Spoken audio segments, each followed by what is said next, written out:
of JoJo's Bizarre Adventure Stardust Crusaders episode 2.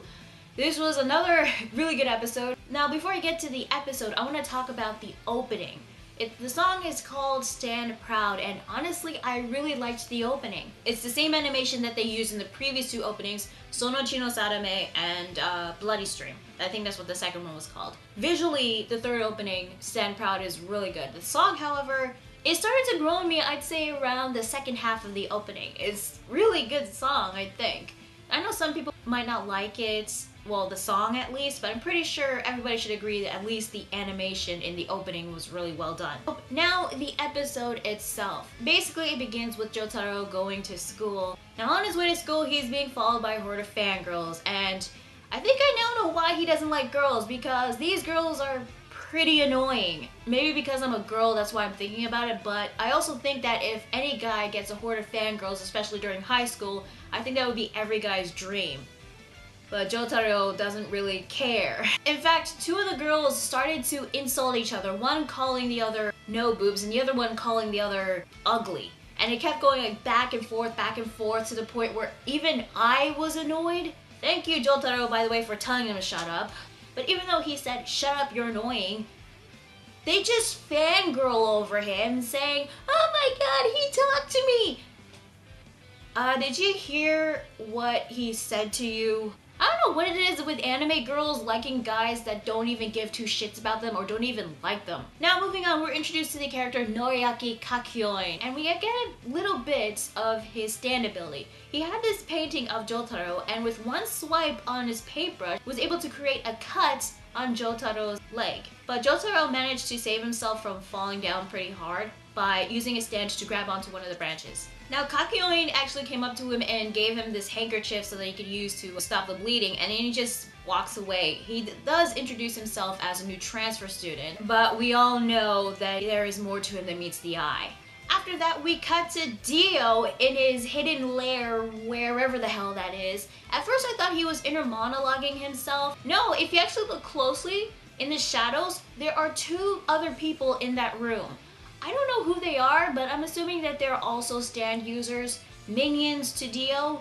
I don't know if they're also vampires. I don't know, but we'll just have to wait and see as the series progresses. As we all know, Dio wants to eradicate and kill all the Joestars, which is where Kakyoin comes in. By the way, if he wanted to kill Jotaro, why didn't he use the painting? I think maybe Kakyoin wants to kill him with his own stand. Or probably see what his stand can do. I don't know.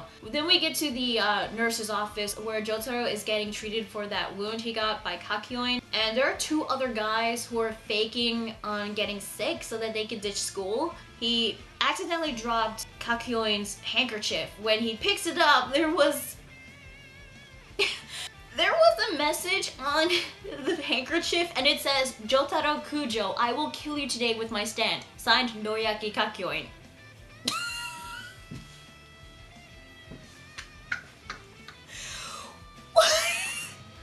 Wow! What? I find this funny because what if Jotaro read that handkerchief before he was in the nurse's office? I mean, if you're targeting someone to murder that person, you wouldn't tell your target that you're going to kill said target. Because if that were to happen, then the target will actually be prepared for a surprise attack. The target will keep their guard up. I mean, if you want to like kill them with a surprise attack, you wouldn't like tell them that you're gonna kill him. Oh my god. Because right after he read it, all of a sudden, the nurse, she acts like she's possessed by a demon, like something out of the freaking Exorcist, and she like grabbed this pen, mistaking it as a thermometer, is just waving it around, talking in this like garbled voice. Her eyes are like astray, and she started like foaming on the mouth. It was very, very creepy. A pen? Does this look like a pen to you? She takes the pen and stabs it right in one of the boy's eyes. Holy crap! Now the reason why she was acting like this revolves around Kakyoin's stand, which by the way, Kakyoin actually appears right after the two boys left. And his stand is called Hierophant Green. And one of its abilities is to possess other people, which Hierophant Green actually entered into the school nurse's body and possessed her. Although I question how the hell Hierophant Green entered her body. You know what?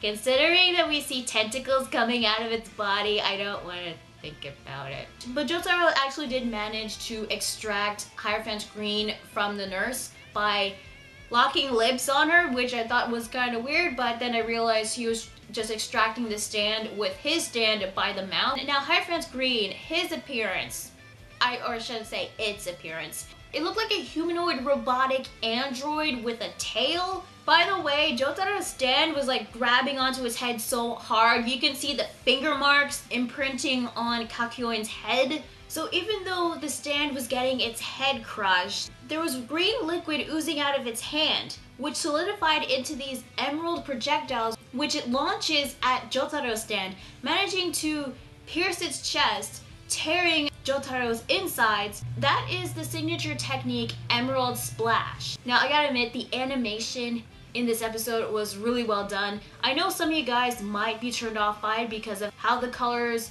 keep shifting back and forth, but me personally, I've gotten used to it ever since I saw Phantom Blood, so I like the animation in this episode. It's really well done, especially with Emerald Splash. I thought that was pretty cool. However, there was a drawback to extracting Hierophant Green from the school nurse. Blood starts to exit out of her eyes, her ears, even her mouth, and then she falls to the ground and there's this like big pool of blood. Apparently Hierophant Green doesn't like open space. So when it was getting dragged out, it got angry and I think it tried to clung onto her throat, hence why she was bleeding. I mean, I know this isn't the true Kakyoin, but seriously, wow, he was kind of an evil dick in this one. I mean, not only was he using an innocent woman as a pawn, he'd go as far as blaming Jotaro for being the one to hurt her. I know that he's not the evil one, so hopefully when we get to know more about his true self, maybe I will start to like him. I mean, his ability and stand is pretty cool. Now, Jotaro gets up and we get to the part where I think really got me to like Jotaro's character. He says this really cool speech and it goes like this: I, Jotaro Kujo, am labeled a punk. I tend to overdo it with my opponents in fights, so much that some are still in the hospital. There was one idiot teacher who was all talk, so I taught him a lesson and he hasn't come back to school. At restaurants that served me lousy food, I leave without paying the bill all the time. But even I know nauseating evil when I see it. Evil is when you use the weak for your own gain and crush them under your foot, especially a woman. Your stand isn't visible to the victim or the law. Therefore, Jotaro is starting to grow on me. I'm starting to like him.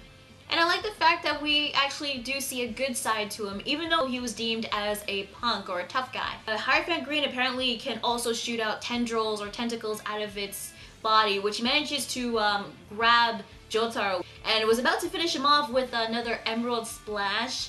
But then Jotaro's stand appears and blocks the attack. The stand grabs onto Hierophant Green and then shakes him so hard. I could have sworn that Kakyoin's neck was broken because he was like spitting out blood. And then, oh god, it gets better. Oh man, then, oh my god, it was so cool. You have to see it yourself. The stand, even though he was grabbing Hierophant Green on its neck so hard, with the other hand, he punches Hierophant Green so hard in slow motion. It was so cool. And then it just punches and punches and punches him multiple times over and over and over and over and over again. After that, the stand flings Hierophant Green and then gives it a uppercut, flinging it up into the ceiling, causing all the windows in the school to shatter and causing like some sort of like big explosion or something. And all that damage, I'm surprised that Kakyoin was even alive, because all that really did was all this blood like came out of his body and he like passed out on the floor. So after that, Jotaro takes Kakyoin back to his home, to Joseph. As for the nurse, apparently she's okay, although I thought she was suffering from eternal bleeding or something. I'm not sure, but Jotaro said that she'll be okay as long as she gets treated right away. Now, there was a moment between Holly and Jotaro. She still believes that her son is still a good boy. And it was shown in this episode when Jotaro actually showed some concern over his mother because he was wondering if Holly was okay because she looked pale. And you know what? I liked this because this shows that Jotaro does have a good side to him. Well, it shows even more, at least. Now, with Joseph, when he took a look at Kakyoin, he said that Kakyoin doesn't have a lot of time left. He's got a few days left to live. And it wasn't because of that beatdown by Jotaro, which I actually thought it was because of that. But no, it wasn't because of that.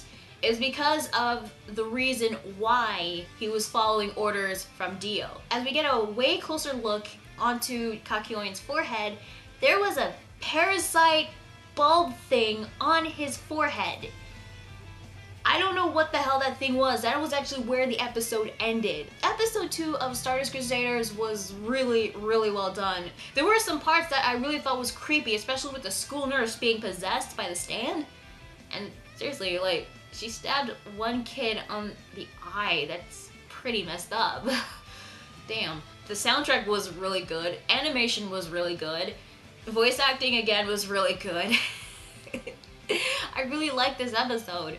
Jotaro's stand was so freaking cool. I mean, it's incredibly strong, but I'm wondering if it has like a special ability of its own aside from strength. I'm not sure because I know there are stands that have more than one ability. So maybe this stand also has another ability. I'm not sure. As for Dio's stand, since he has it awakened, I kind of know what it is, unfortunately, because, well, the OVAs Stardust Crusaders came out in the 90s, so I was aware of, you know, that meme, but I'm not going to spoil it for anyone who hasn't seen it. But we won't get to see it for a very long time, I'm assuming. But overall, I really did like this episode, and it was really, really good. I can't stop smiling because of how awesome it was. Just... oh god, it was so cool. Now in the preview, the next episode is called Dio's Curse. I think this is the episode where it gives Jotaro a reason to go after Dio. Because he does seem reluctant at first to go after Dio, but I think this is the reason why. And we did get to see Holly on her bed, and it looks like that she was sick. And since the episode is called Dio's Curse, this might have something to do with Dio. Now, I know that Kakyoin is going to be alive, so obviously in the next episode, it looks like that they're going to try to remove that parasite thing from his forehead. I'm assuming that this parasite allowed Dio to brainwash Kakyoin, so not only can he freeze things whenever he touches, also has powers of a vampire, and he has his own stand, he can brainwash people with parasites. Add that to the list of powers that Dio has. God damn it. But I am looking forward to next week's episode. I'm not sure if we're gonna get like a fight every week, so I don't know if we're gonna get another fight in the next episode. As for when Polnareff is going to appear, probably in episode 5 or 6, I don't know. As for Kakyoin himself, I know this isn't his true self now that it was confirmed that he was being brainwashed, so I'm not sure what to think about him, but I do like his stand, Hierophant Green, and its abilities. They're pretty cool. I mean, I'm really liking all these stand abilities. I mean, I can't wait to see more of them. I guess with Kakyoin's character, maybe when he's free from that parasite, we'll probably get to know more of his character, and maybe then I will start to like him. I mean, I'm not saying that I don't like him now, it's just, he was evil in this one, but it was because he was brainwashed by Dio, so I'm not sure how to take on his character right now, since that wasn't his true self. But in due time, when his true self does come around in the later episodes, maybe then I'll start to really like him. I know there are many fans who like Kakyoin, and hopefully I'll be one of those fans. So if you want to see this episode yourself, you can check it out on the Crunchyroll website. The link will be provided in the description down below. And tell me guys, what do you think of this week's episode? Did you like it? Did you hate it? Let me know in the comments below. Be sure to like the video if you like it and subscribe to more videos. Also be sure to check my Facebook fan page and Google+. And be sure to subscribe to not only my main channel, but my backup channel as well. And if you want to check out my reaction video to episode 2, the link will be provided in the description down below. So that is my review of Stardust Crusaders episode 2. I'm Lunar Spiral 27, and I'll see you guys later. Bye.